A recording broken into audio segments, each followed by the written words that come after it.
Salut et bienvenue sur la météo du Bitcoin et le Daily Brief du mardi 11 juin 2019 et on commence tout de suite avec le Bitcoin. On commence pour garder un petit peu à l'esprit l'image de fond, l'image la plus importante, c'est le weekly, une barre égale une semaine et pour l'instant on a ce pattern bearish qui s'est montré mais qui n'a toujours pas été confirmé. Voilà. Donc jusque maintenant, c'est l'incertitude la plus totale. On ne sait pas où ça va. Et tant que ce n'est pas arrivé, on pourrait dire que sur le long terme, ici, on est bull, donc au-dessus, donc bull haussier, et en dessous, on est baissier. Et pour l'instant, c'est de la spéculation. En tout cas, pour ce qui est du weekly. Et on peut remarquer quand même que sur le long terme, on est dans une situation où la tendance est haussière. Le biais institutionnel a croisé ici. Même si effectivement c'est haussier, et même si c'est haussier jusqu'à ce qu'éventuellement on aille en dessous des 3000, hein, c'est haussier. C'est haussier, voilà. Mais sur des petits mouvements, on pourrait donc surveiller volontiers 7430 et 9000.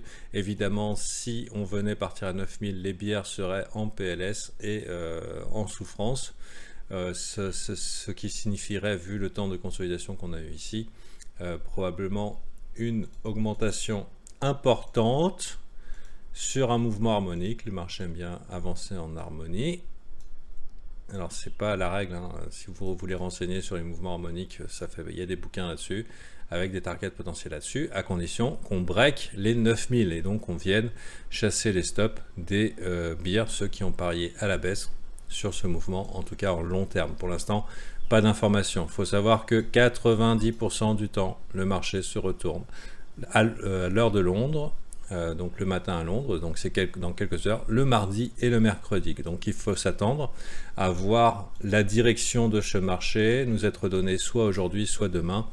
Et c'est pour ça qu'on ne peut pas vraiment s'exciter, même si ici en daily on voit un W qui s'est formé, on voit un Railway Track, cette chandelle ici, un W, donc potentiel double bottom, ici aussi une chandelle de réversal importante, mais qui ne sera pas confirmée tant qu'on n'aura pas eu les 8096,61, qui pourrait nous indiquer ce que ce marché veut retester, la partie haute de ce range. Donc le momentum avec ici en RSI aussi une structure bull haussière. On voit que la divergence baissière commence à être avalée. Ce marché n'a peut-être pas vraiment envie de descendre, mais c'est les acteurs du mardi et du mercredi matin, puisqu'il faut savoir que les banques sont fermées le lundi. Donc les plus gros acteurs en général préparent le marché pour leur arrivée en début de semaine. Et donc est-ce que ce push là c'était une recharge pour les shorts, les paris à la baisse? Donc ça on va le savoir dans quelques heures ou alors demain matin. On ne peut pas pour l'instant, donc voilà, on est dans un marché qui à mon avis est très favorable à ceux qui sont des range traders, donc ceux qui vont faire des qui aiment bien quand ce n'est pas en trend. On n'est pas du tout en trend, on n'est pas du tout en tendance. On voit aussi que le biais institutionnel EMA9 EMA18 est carrément dans le status quo. Chop, chop, chop, chop, chop. Donc du coup aujourd'hui il n'y aura peut-être pas grand chose à dire. Elle est tellement plate et tellement je sais pas où ça va que on sait pas, normalement ça voulait croiser à la baisse mais là ça dit quoi? Et hop, on peut très bien recroiser à la hausse, ça c'est l'avenir qui nous le dira. Donc pour l'instant c'est l'incertitude la plus totale et ça explique un petit peu pourquoi les gens ne savent pas où ça va.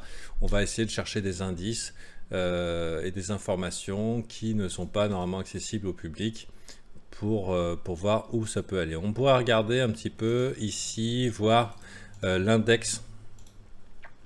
Ici, pour l'instant, on est en grid, on n'est pas en fear, donc c'est a priori les gens sont repassés bull et en général, on essaye d'être dans la contre-indication. Ce qu'on voit, c'est qu'il y a énormément de volatilité dans le sentiment de marché. Si vous connaissez Warren Buffett, il dit on veut être greedy quand les gens sont fearful, donc plein de peur, et on veut être fearful quand les gens sont greedy. Donc généralement, on achète quand ça drop et on vend quand ça monte. Ce qu'il y a, c'est qu'aujourd'hui, on avait ici tous les cryptos et tout Twitter et tous les influenceurs qui disaient ah la lune, et d'un coup ils sont tous passés ah la bière, ça chute, et le sentiment a évolué extrêmement vite et pour l'instant ce qu'on voit c'est ce MACD qui fait un petit W, une petite structure boule. Et alors bien sûr il peut nous faire ça. On ne sait pas du tout comment ça va se passer. Et tant qu'on est, on est dans un range en weekly qui est celui-là, mais en daily, on est dans ce range-là, ici.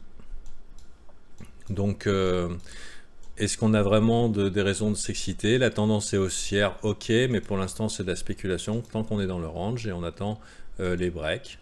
Voilà. On attend les breaks et éventuellement, si cette chose-là devait monter, elle rencontrerait de fortes résistances dans cette zone-là. Clac, clac, clac. Zone de rechargement 0,618, 0,786.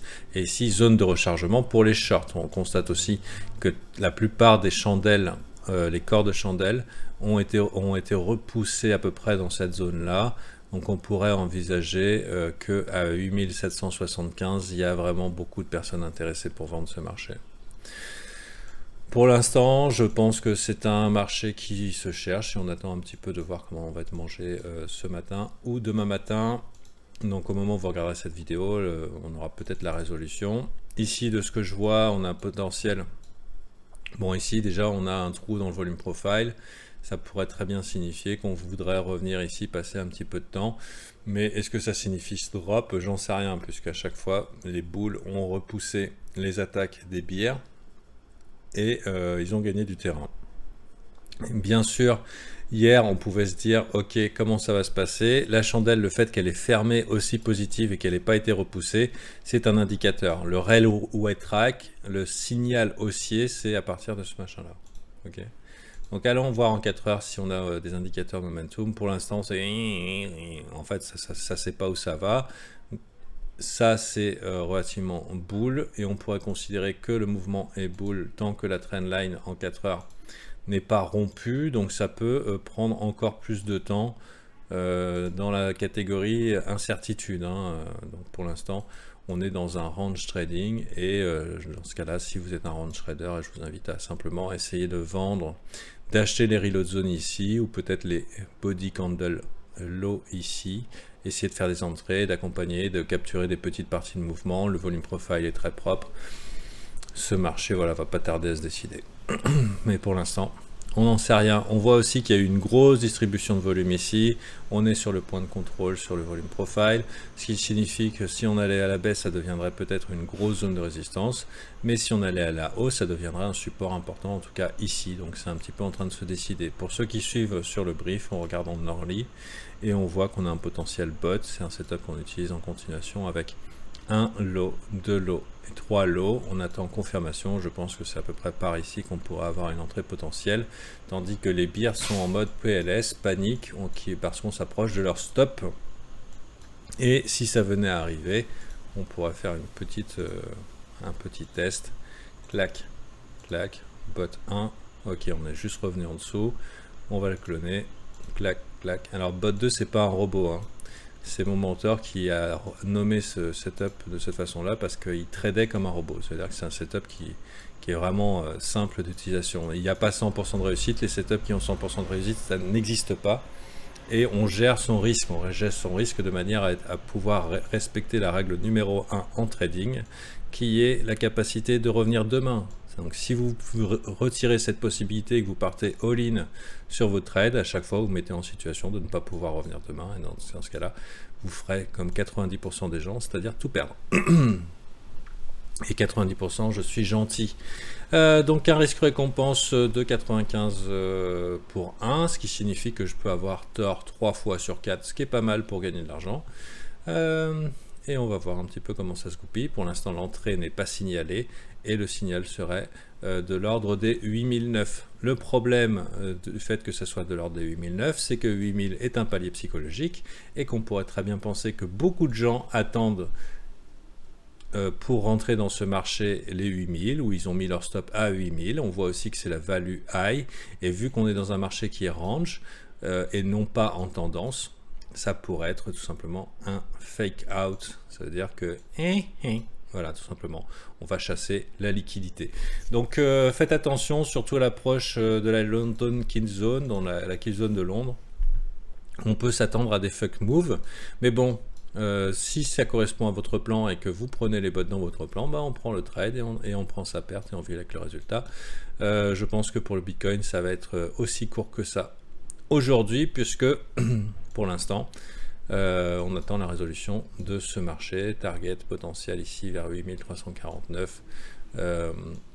Moi personnellement, je conseille toujours d'avoir un petit peu de Bitcoin en stock parce que on n'est toujours pas, on a encore potentiellement pas mal d'upside, de potentiel de hausse sur ce marché. On n'a toujours pas atteint les 10 000 psychologiques.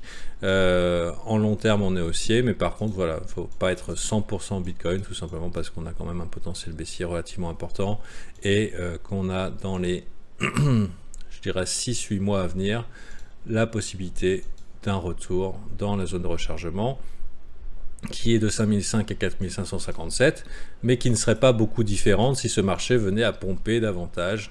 Voilà. La différence est vraiment très faible. Simplement avoir la patience d'attendre l'opportunité d'achat optimale.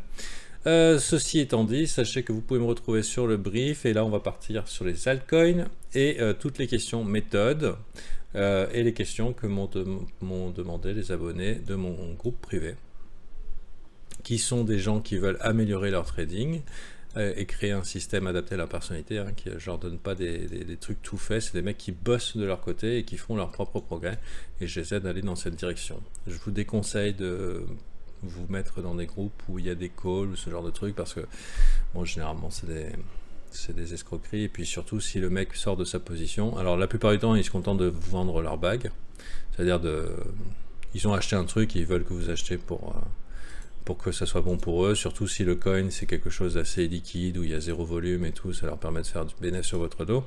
Mais surtout c'est que s'ils se barrent en courant, bah, vous n'êtes pas au courant, tout simplement parce que dans la prise de décision, c'est bien d'avoir des informations sur les entrées, mais pour gagner ce jeu, c'est pas les entrées qui comptent, c'est les sorties. Donc c'est quand c'est qu'on sort en win et quand c'est qu'on sort en baisse. Et globalement, conseil de survie, assurez-vous de pouvoir survivre 10 trades d'affilée perdants. Même une stratégie de 65%, 70% de win peut vous emmener à 10 trades d'affilée pour le temps pardon, et pourtant 70% de win, c'est un super système. Donc il faut être capable d'affronter les séries de pertes, et malheureusement à partir du moment où vous ne respectez pas votre risque management, vous mettez en situation de tout perdre. Voilà. Bon, vous êtes au courant. Ceci étant dit, je coupe et on continue avec les pros.